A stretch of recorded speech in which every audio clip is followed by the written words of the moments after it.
Alright, hello everyone. Welcome to the final part of Mario Party 4. This is my final thoughts on the game and also some updates regarding this channel for like the 4 people that watch my videos. A little warning right now, this will not have any gameplay. This is not a playthrough of the game. This is just me simply talking about the game. So if it gets too boring for you, then, I don't know, I guess leave. But if you enjoy hearing me speak, then stay. And listen to the stupid shit that comes out of my mouth. Alright. So, Mario Party 4. It was a 2002 Nintendo GameCube game. It's really weird that I didn't mention this in my playthrough at all. I should have, but... it was developed by Hudson Soft. For those who know their video games, you may recognize them for making the Bomberman series, the Adventure Island series. They've also created the Genjin, otherwise known as the Bonk series, which is a very obscure and underappreciated series, honestly, my opinion. It's kind of like their Kirby of Hudson Soft, but whatever. I don't want to go too off topic. They were also responsible for developing the PC Engine, a well-known 16-bit console that came out both in Japan and America. In America, it was known as the TurboGrafx 16. It was a major success in Japan, but a big failure in North America. Whether or not 16-bit is debatable, whatever, that's an entirely different argument, but whatever. Hudson Soft was responsible for developing all of the Mario Party games, from Mario Party 1 all the way up until Mario Party 8 and Mario Party DS. After those 2 games, Hudson Soft, at least when it came to developing Mario Party, was under like a brief hiatus. They just, I don't know. Honestly, don't know what was going on, but I would not be surprised if it had something to do with Konami. In 2011, Hudson Soft was purchased by said company, Konami. And as a result of that, they also completely dissolved Hudson Soft as well. So unfortunately, they no longer exist. And they no longer make the Mario Party games. Well, sorta. Mario Party games nowadays, starting with Mario Party 9 for the Nintendo Wii, was handed to ND Cube, I believe a subdivision of Nintendo. A very interesting fact about them, ND Cube, I believe, is mostly comprised of former Hudson Soft employees. So I guess technically you can say that in spirit, they're still developed by Hudson Soft, but obviously it's not the same thing. It's not developed by that company anymore. But hey, it's cool to hear that, you know, people that have worked on the classic Mario Party games technically still make them. So I guess in a way, ND Cube is kind of like a successor to Hudson Soft. That's I guess an interesting way to view it. But anyway, Mario Party 4, in terms of gameplay, it's very similar to the classic games. I mean, it goes without saying, if you played one, you played them all. But Mario Party 4, compared to the future games, is much more in tone and spirit to the Nintendo 64 games. It still has the classic item system before Mario Party 5 started the whole, like, weird orb capsule system that went on from, like, 5 all the way to Mario Party 7. Then Mario Party 8 had, like, the weird system with candies, which were kind of like the orbs, except instead of setting up traps, which is, by the way, what the orbs and capsules did, the candies, they're, like... They were more offensive. You attacked like players directly when you use them. Oh god, I'm going all over the place with my speech. Oh, anyway, I'm going a little off topic there. Mario Party 4 is interesting because I looked into the game's release, and I believe it came out just only a few months after Super Mario Sunshine. But interestingly, when you look at the game, it's, the styling of it, it's much more in tone with Super Mario 64, which actually makes sense, because I'd imagine the game was in development before Super Mario Sunshine, or definitely before Mario Sunshine was ever made known to the public. So it actually makes sense that the game borrows a lot of assets and like inspirations, whatever, from Super Mario 64. And you definitely see that with the graphics. Graphically, I think it's a really nice looking game. But it's also admittedly a little dated. It just has that pseudo-realistic look while featuring cartoony characters. I guess it's kind of like Sonic Adventure 1, except in my opinion, it's not as dated looking. But I think it also helps that it's on GameCube hardware as opposed to the Dreamcast. And it was made later than Sonic Adventure 1, but whatever. But yeah, it's interesting. I do like the aesthetic. Starting with Mario Party 5, I feel like was where the Super Mario Sunshine influence started to come into play. The areas of the game looked a lot more colorful, a little cartoonier. Actually, definitely in line with the character designs, which I'll be honest, I think looks better than Mario Party 4. But Mario Party 4, I think, still has a certain charm and appeal to it. I like it. I still think it's a very nice looking Mario Party game. Another interesting fact about Mario Party 4, I believe it was the first Mario game to introduce the modern incarnations of the characters that we actually still see to this day. Except, I mean, of course, since then they've like updated like details of the characters, whatever. But actually, the overall designs of the characters traces back to Mario Party 4. Technically, Luigi's Mansion started it first. However, that was only really obvious when you saw Bowser and Mario. Luigi's design in that game is interesting because it borrows elements from his modern design, but also from his Nintendo 64 incarnation. Yeah, it's really weird. But Mario Party 4 was definitely the game that set the standard for the modern designs of the Mario characters. So it was the first time that we saw Daisy's modern design, which back in Mario Party 3 and even Mario Tennis, Daisy used her classic design from Super Mario Land back when she was, well, just a Peach clone. That's really what she was. And with this game, they gave her a more unique design to further differentiate her from Peach. I do like her modern design, but a part of me also likes her old design too. I just love the color scheme of it. I kind of wish they brought that back in other Mario games. Kind of a missed opportunity with Mario Kart Tour. I mean, not Tour, sorry. Mario Kart World, but whatever. Whatever. That's another can of worms to open. I'm losing track here. Oh yeah, and we saw for the first time Wario, Waluigi's modern design, and Donkey Kong, sort of. Actually, in Mario Party 4, his design is really not that much different from Donkey Kong Country, which is what the older Mario Party games used, and some of the other Mario spin-off games on the N64. Whatever. But let's actually now talk... Let's actually, like, dig deep into the game's gameplay. So, the mini-games, I'll be honest, after I've done this Let's Play, I think a little less of the game now.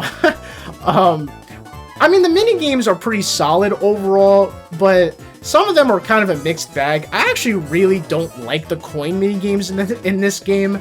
They're just okay. They're nothing offensive. They don't hurt me. Some of the mini-games, however, are annoying. I think probably the one minigame that I hate the most, what the hell was it? Damn it, it was in my mind and I forgot. Okay, I just remembered. Oh god, I hate my brain. Candlelight Flight. Yeah, I hate this minigame because, honestly, like, the whole minigame is just unfair for all the players. It is probably, like, one of the few 1 versus 3 minigames in Mario Party that's, like, unfair for everyone. Like, it's just not a well-designed minigame.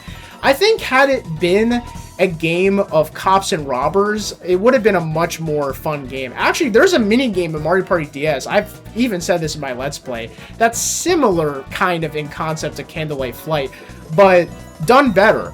And I forgot the name of it, but it's essentially a game of cops and robbers. It's a 1 versus 3 game, just like Candlelight Flight. The team of 3, they hold flashlights, and their goal is to chase down the single player. And if they get caught into the light source of their flashlight, game over. The team of 3 wins. That's what Candlelight Flight should have been in my opinion. I was gonna say in my minigame. Huh? Whatever. Other minigames I don't like include Bowser's Bigger Blast, which is a really lazy rehash of Mario Party 2's Bowser's. I think it's just called Bowser's Big Blast. It really is just the same thing, except I guess the one in Mario Party 4 is better graphically. I don't know.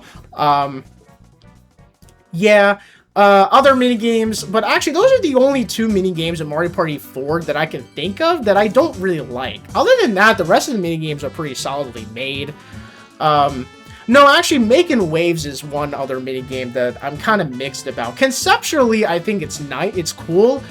For those that have not seen my Let's Play, and, I don't know, just decided to skip to this video, it's another 1 versus 3 minigame where the team of 3 are riding on these inner tubes, whatever you want to call them, these platforms, and they're generating waves for, like, the single player to overcome by ground pounding.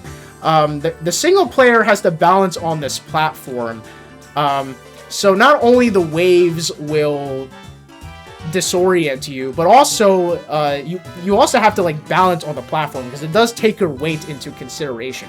It's a heavily physics-based game, and I think it's interesting. It's just that I don't know, in so many of my playthroughs of Mario Party 4, it is so goddamn hard for the team of 3 to win. Like, I just feel like it's so unfair for them. I know there was that one part in the playthrough where I actually lost, but like, that's something that rarely happens. I don't know. I think it would have been more interesting if, like, the single player had things to avoid. Like, maybe they had the power to move around, and the team of 3, they, like, spawn obstacles that, like, the single player has to jump around or maneuver around.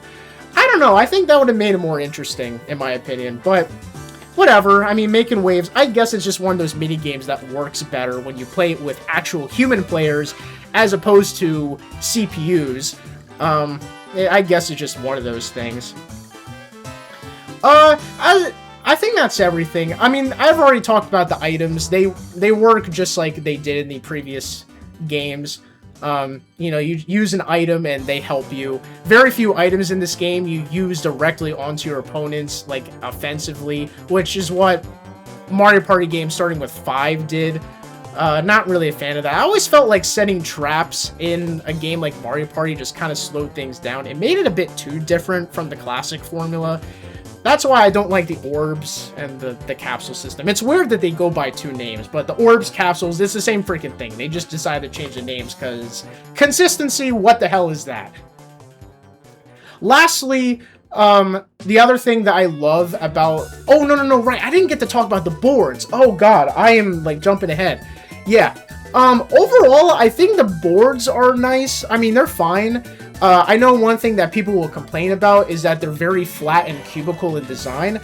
I don't think that's a problem, because in Mario Party, well, at least the older games, you don't actively control where you go on the board. I mean, you can pick the directions, that you can go to if there's like a forked path on the board. But what I mean is that you don't actually control your player live as you navigate onto the board, which, I don't know, to me that's...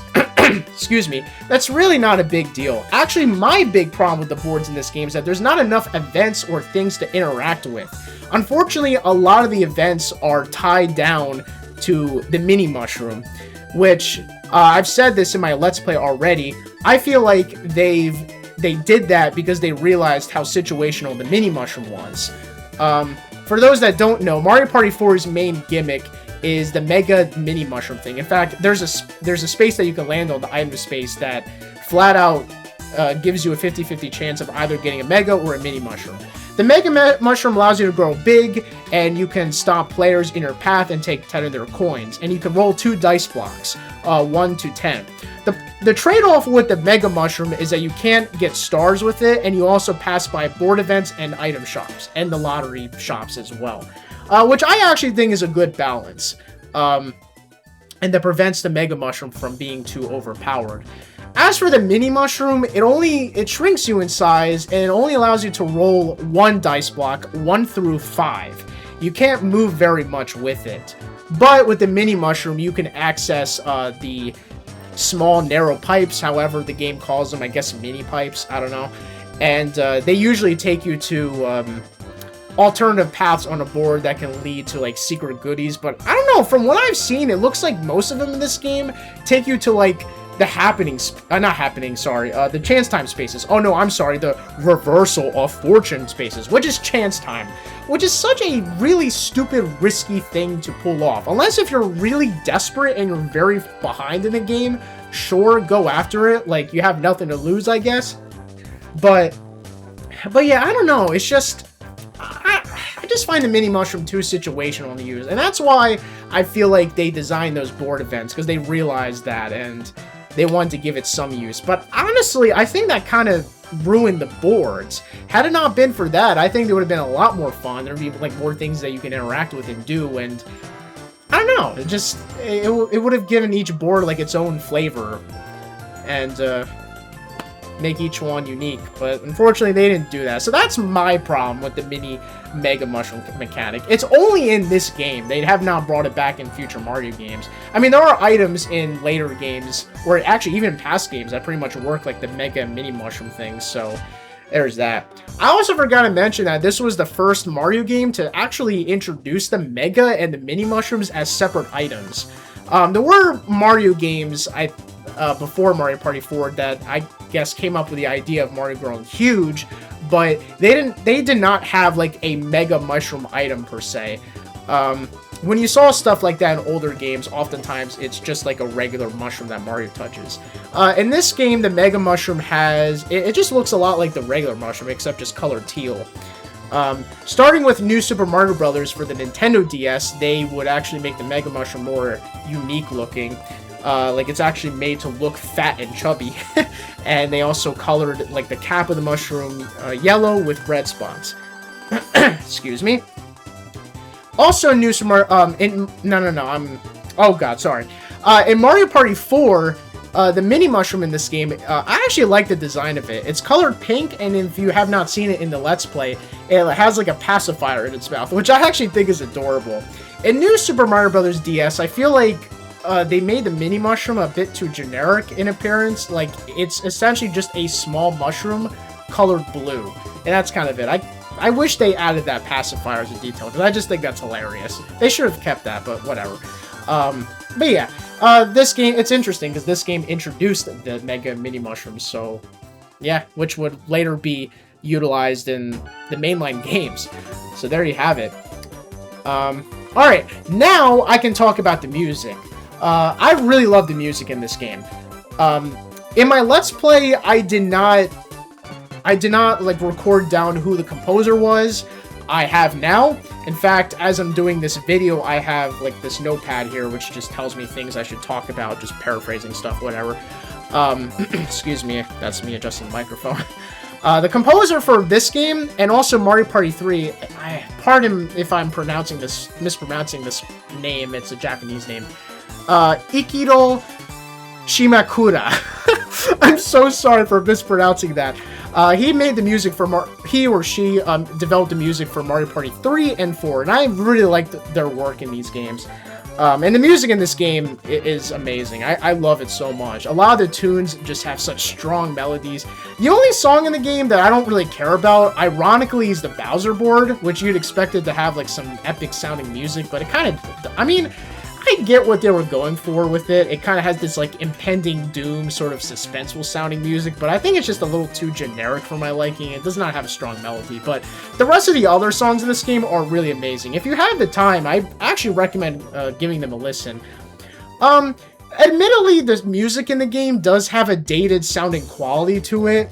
Like, it's very 90s in style, and that might be off-putting for some people, but like, I don't know, if you take that into consideration, you really immerse yourself into the music. Like, I actually think it's legitimately good. I might put this song somewhere into the game, I don't know. But the credits in this game, unfortunately, I could not show it off in my Let's Play because you have to beat the story mode in order to view them. You can't view the credits in the options. At least, I don't think you can. which is really lame because I really love the credits in this game. They actually show like the host of the game and like the party cube, how it just came out of nowhere, and they show you like how the host kind of created the party. I don't know, I like that. I think that's really cool. And the music, I love the credits music in this game so much. It's so good. It really is. It's like emotional sounding, but it's so good. I absolutely love it. I remember there was a comment I read on YouTube that in a way kind of ruined the song for me. I think it was on YouTube when I was listening to the soundtrack for this game. And someone commented, the music sounds like something you'd hear in Sesame Street. Which they're not wrong. I can actually hear it. That kind of ruined it for me. But I guess because it kind of has like a childish sound to it. I don't know. But still, like, it's Mario. I mean, of course, it's going to sound like happy and maybe a little childish. But I get it. I think the music in this game is so amazing. I love it so much. I'll be honest. I think I prefer the music of Mario Party 3 a little more. Because I feel like it had more variety. Again, same composer also worked on that, did the music for that game, so it's very similar in style. The GameCube game, of course, the audio quality is a little better because it's on a mini DVD format, but it's on a compact disc essentially, and that allowed them to have music sound better, just higher quality in sound. I mean, I'm sure it still uses samples, but it doesn't sound as obviously sampled as the Nintendo 64 game. So that's what I'm trying to say. Whatever. But that's it.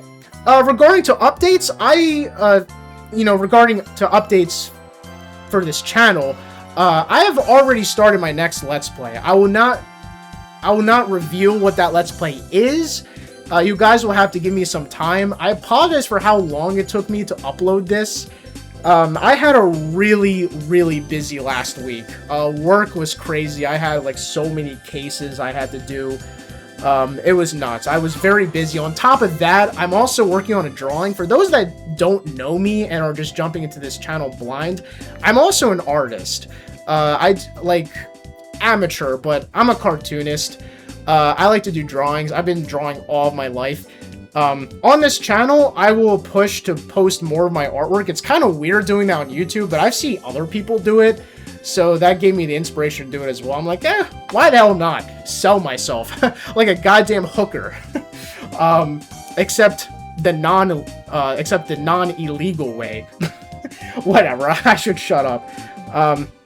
But yeah, I've already recorded my upcoming Let's Play. Not entirely, but I've already started. I'm like 8 parts in already, so I've gotten a head start on that. Apologize if I sound like a mess. I'm pretty tired. I just got back from recording that Let's Play and now moved on to this.